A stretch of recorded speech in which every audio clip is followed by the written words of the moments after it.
आप साहब आप उनका तो हम बोलेंगे कल ही ले लिए आज बोलेंगे फिर बोल नहीं नहीं आप क्या है सवाल क्या है? कल मीटिंग में नहीं बोला। देखिए, अगर भारतीय जनता पार्टी को इस देश के अंदर हराना है और तो हम समझते हैं कि कल जितने भी लोग वहां पर इकट्ठा हुए थे, जितने भी नेता वहां पर इकट्ठा हुए थे, उनसे ज्यादा अगर कोई भारतीय जनता पार्टी को इस देश के अंदर हराना चाहता है तो वो मजलिस-ए-इत्तेहादुल मुस्लिमीन है।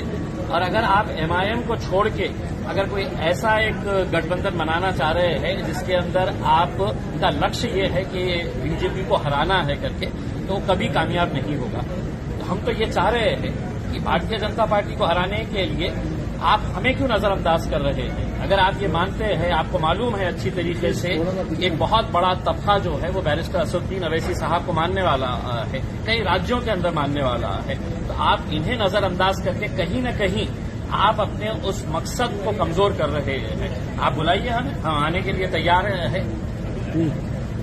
अच्छा अभी और वो भी साहब आप बताइए कि जैसे अभी इम्तियाज सर ने बोला है कि हमें बुलाइए, तो बुलाने के बाद अब मेरे बाजू खड़े रहे कि इम्तियाज साहब बोले बात करें, अब क्या है? तो आपकी राय बताइए सर। राय क्या है भाई? मेरे पार्टी के नहीं, आपको क्यों बुलाया नहीं है? आपके ऊपर विश्वास नहीं है, ऐसा इनका कहना है क्या? को नहीं मालूम, आप उनसे पूछो। आपको अपेक्षाएं थी उन्होंने बुलाने की? मेरे को नहीं मालूम क्यों नहीं बुलाया या बुलाएंगे, मेरे को नहीं मालूम। और जब इम्तियाज साहब जो बात रखी है वो बात सीरियस है ना। तो आपका और महागठबंधन का एक ही मंशा है मोदी गवर्नमेंट को हराना, तो आप क्यों नहीं जाके रुझू हो सकते? क्यों नहीं जाके? आप जाके क्यों रुझू नहीं हो सकते? ये लोग दोनों का मंशा तो एक ही है ना, मकसद एक ही है। खुद होके क्यों नहीं जा सकते? अब ये बताइए, प्यासा कुएं का नहीं आता या कुआं प्यासे के बताता? ये सभी तो पैसे ही है ना सत्ता के। ऐसा कौन हुआ कौन? सबसे ज्यादा जब से भाजपा की सरकार बनी है, सबसे ज्यादा अगर किसी को मार्जिनलाइज किया गया, एलिनेट किया गया, सबसे ज्यादा डिस्क्रिमिनेशन किसी को हुआ तो वो दलित, आदिवासी और मुस्लिम समाज को किया गया। तो आप इसको भी तो देखो। आप आज सबसे ज्यादा अगर मॉब लिंचिंग होती है, सबसे ज्यादा अगर किसी घर तोड़े जाते हैं, झूठे इल्जाम में किसी को उठा दिया जाता है, तो कौन है? वो समाज के लोग हैं। अगर आपको बीजेपी को हराने का है तो आपको एक एजेंडा बनाना पड़ेगा। क्या है वो? कैसे आगे बढ़ेंगे आप? सवाल मेरा नहीं है ना, सवाल असदुद्दीन ओवैसी का नहीं है। सवाल ये है कि आप इन चीजों पर गौर करो। सर, सब अपनी अपनी राय रख रहे हैं, आपकी क्या राय है बीजेपी को हराने के लिए? आपका क्या है? जो 21 साल से नहीं हरा है वो यहाँ हरा दिया ना औरंगाबाद जनता ने। इससे बड़ा एग्जाम्पल क्या होगा आपको? कुछ दिन पहले प्रकाश अंबेडकर जी औरंगजेब के कब्र पर जाके आए और उसके बाद में बहुत सवाल हुआ पूरा महाराष्ट्र में राज। एक बात सुनिए, मैं बाड़ा साहब की बहुत इज्जत करता था और करता रहूंगा। वो गए हैं, अब उसका और सब्सटेंशिएशन बाड़ा साहब खुद कर सकते हैं। वो खुद कर सकते हो, काबिल है अपनी बात रखने के। पिछले कुछ दिन से महाराष्ट्र में इसी मुद्दे पर लेकर राजनीति चल रही है। कोल्हापुर या संगमनेर, इस जगह जो घटना घटी है, अभी ये मुद्दा सामने इलेक्शन के सामने ज्यादा आने वाला है, आ रहा है। हमारा बोलना ये है कि आप जो है, जैसा अनलॉफुल एक्टिविटीज प्रिवेंशन एक्ट का शेड्यूल है, उस शेड्यूल में 44 ऑर्गेनाइजेशन बैन है। तो हम इन तमाम लोगों से अपील कर रहे हैं कि भैया आप सत्ता में हैं, आप लोग फोटोज की भी एक लिस्ट बना दो।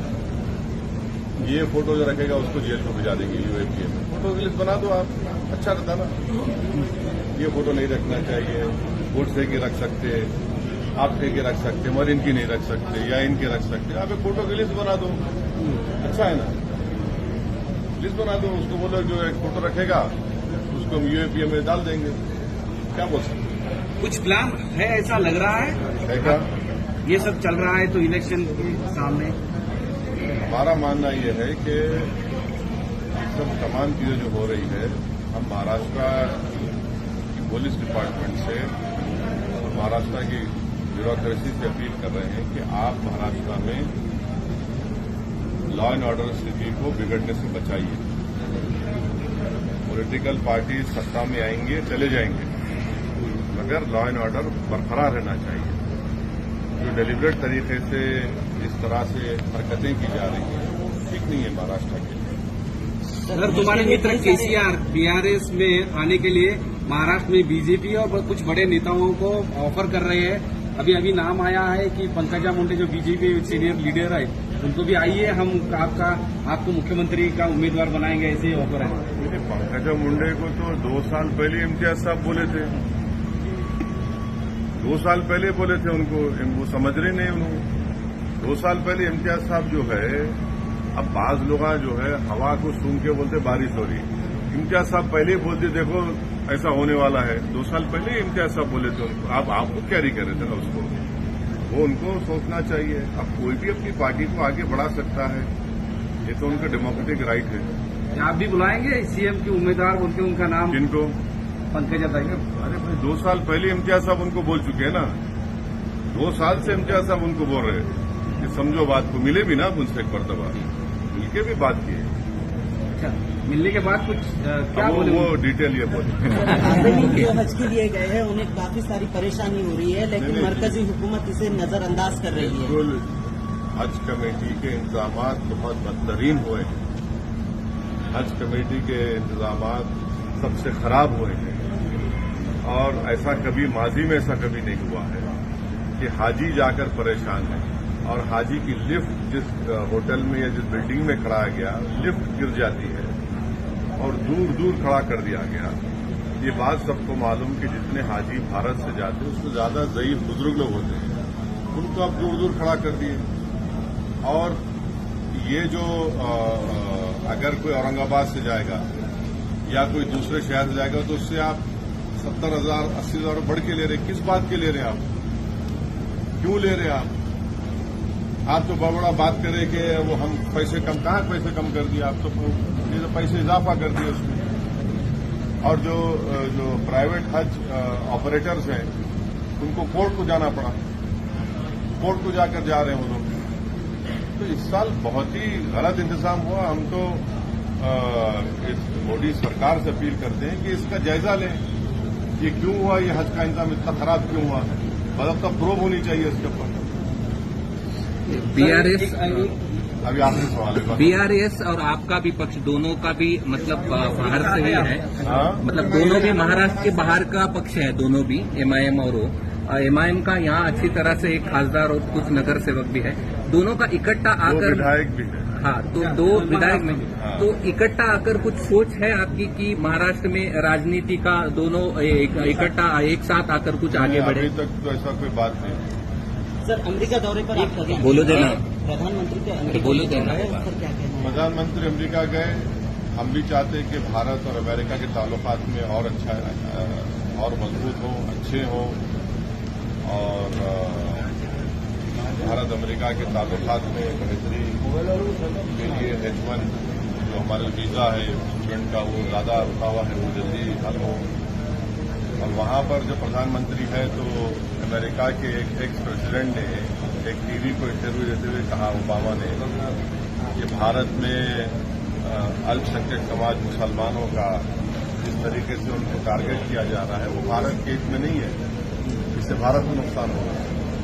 तो ये वो बराक ओबामा है जिसको हमारे देश के वजीर आजम प्रधानमंत्री ने वो फेमस सूट पहना था जिस पर उनका नाम लिखा हुआ था, अपने हाथों से चाय पिलाई, और वो खुद आज ये बात कह रहे हैं।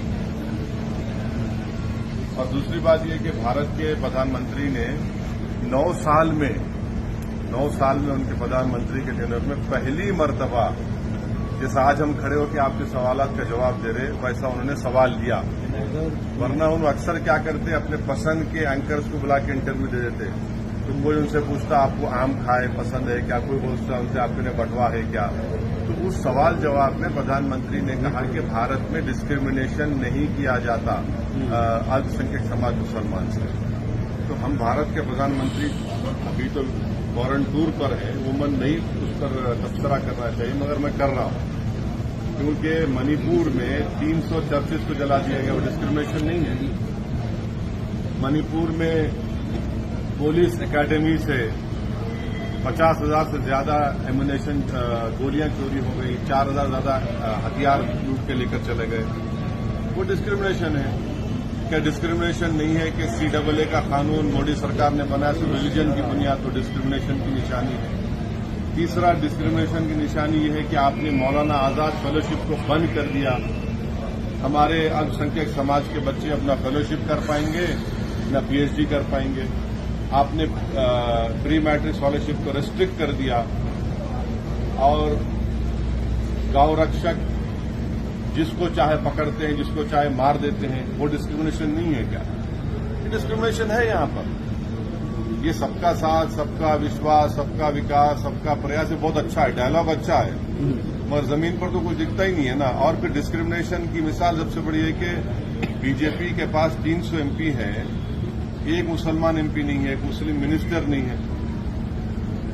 ये डिस्क्रिमिनेशन की मिसालें आपके सामने रख रहा हूं और हम उम्मीद करते हैं कि प्रधानमंत्री आप लोगों से खुल के बात करें ना। ऐसा एक ओपन प्रेस कॉन्फ्रेंस प्रधानमंत्री कर लें दिल्ली में, एक 50-60 जर्नलिस्ट को बुलाकर तुमको जो पूछना है पूछो प्यारे, दिल खोल के पूछो, मैं आज जवाब दूंगा। विदेश में जाकर देते, यहाँ देने, भारत में देने से उनको इतना क्यों पीछे हट जाते हैं? जिस तरह सेंट्रल जांच एजेंसियों की कार्रवाई हो रही है उस पर क्या कहना है? हो रही जांच, क्या बोल सकते हैं, सब देख रहे हैं। सर